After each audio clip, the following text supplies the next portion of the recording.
Hello everybody, it's Kara from Wild Book Garden, and today I am so excited to announce round 5 of middle grade magic. So that is a readathon that is of course all about reading and celebrating middle grade books.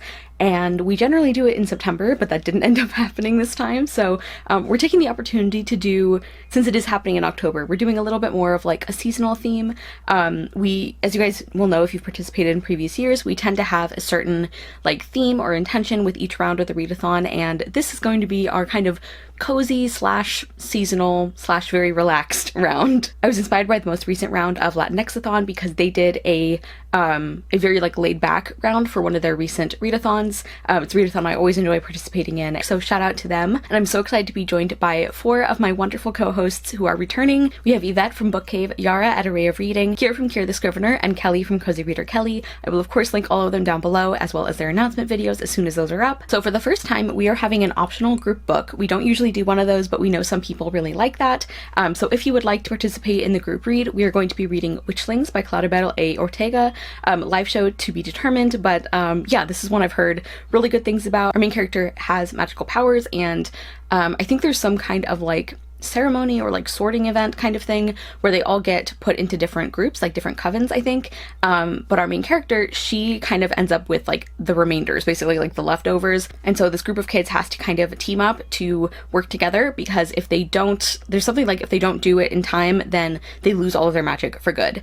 So it's a lot about like working together and like found family and, you know, like misfits becoming friends. I've heard really good things about it. I enjoyed the other book I've read by this author. So yeah, if you're interested in reading along with us, that's what our group book is going to be. I should mention also the dates, the official dates for the readathon are October 20th through October 31st. I probably will be spreading out my middle grade reading like throughout the whole month, but if you would like a more targeted series of dates, that is what the official readathon date is. And finally, into the prompts. We have 2 kind of tiers. One of them is like the beginner level, not necessarily beginner, like you don't read a lot of middle grade, but maybe you have a lot going on and you don't really think you can participate with like a ton of different prompts. So we have like the first tier has just 3 required prompts, and then the second tier, which is like more advanced, or if you just want to like read more prompts, you're going to be doing those 3 plus an additional 7. So that's 10 total. You can double up with books. And as I said, feel free to just read throughout October if you would rather start early. So the first prompt in the beginner list is to read a book that feels seasonal to you. This can be like a cozy book, a spooky book. It could be something spring themed if you're in the southern hemisphere. And if you aren't somebody who reads seasonally, just choose a book that has seasonal colors on the cover. So something that reminds you of the season you're in. The second prompt is to read a book by a Latin American author, and number 3 is to read a book that is nominated for an award or listed on a reading list other than the Newbery list. So you can still choose a book that is a Newbery nominee or winner, but it also has to appear on another list. And I am including a link to a Google Doc that has all of this information, and it also includes a few different resources to help you find these books. There's like a really useful like kind of book search engine called bookconnections.org, and they make it really easy. If you just type in the book, they'll show you if it comes up on any awards lists or like state reading lists or anything like that. And then also the American Library Association has a couple of really great databases for looking up different children's book awards.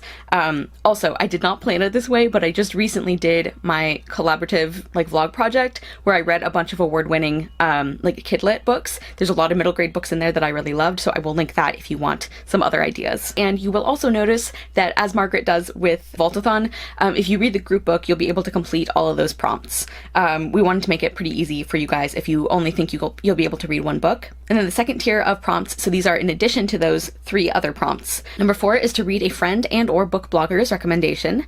Number 5 is to read a book in a series. Number 6 is to read a book that counts toward a goal or project you have. And this can be like a very loose goal, especially if you're somebody who doesn't really set reading goals. Like if you wanted to read more historical fiction this year, or you wanted to focus on reading books in your own TBR, that kind of thing. Number 7 is to read a book by an author you love. Number 8 is to read a book in a genre you don't read as often in middle grade. So even if you read very widely, like I do, and I know some of my other co-hosts do, just pick a book in a genre that you don't read as often in middle grade as other things, you know? Number 8 is to read a book from a previous TBR. This doesn't have to be a middle grade magic TBR, it just has to be any middle grade book that you've put on a TBR before. And finally, number 10 is to read a book featuring Latin American folklore or mythology. Okay, everybody, so hopefully that was pretty short and sweet. Let me know if you guys are going to be joining in with us. We tried to make it very easy to join in very casually. So if you just want to read the group book, that's great. If you want to look at a few prompts to kind of get an idea of things you might want to read, that's great as well. We have a few different levels of prompts depending on what you guys feel, like what amount you feel like you'll be reading. And as we said, we do double up. And something we always say for this readathon is we always encourage participants to read diversely, even for the prompts that don't require it. So there are, of course, a couple prompts that do specifically require it. But for the other ones, that should also be something that you're considering. It's just a win-win situation because, like, it is obviously important to read from different perspectives, but also you end up finding, like, an even greater number of amazing books. So literally no downside. So yeah, let me know if you guys are going to be participating. We are so excited for this. Don't forget to check out my co-hosts and their videos. And yeah, we will be announcing the date of the live show for the group book when we have that settled. I know that I also am going to be doing a TBR as well as a few other, I think, of my co-hosts. And I'll also be doing some reading sprints throughout the month. So yeah, there'll be lots of like fun things. Fun but chill is kind of what the theme for this round is. Thank you guys so much for watching. I will see you soon with another video, and I hope you love the next book you read. Bye!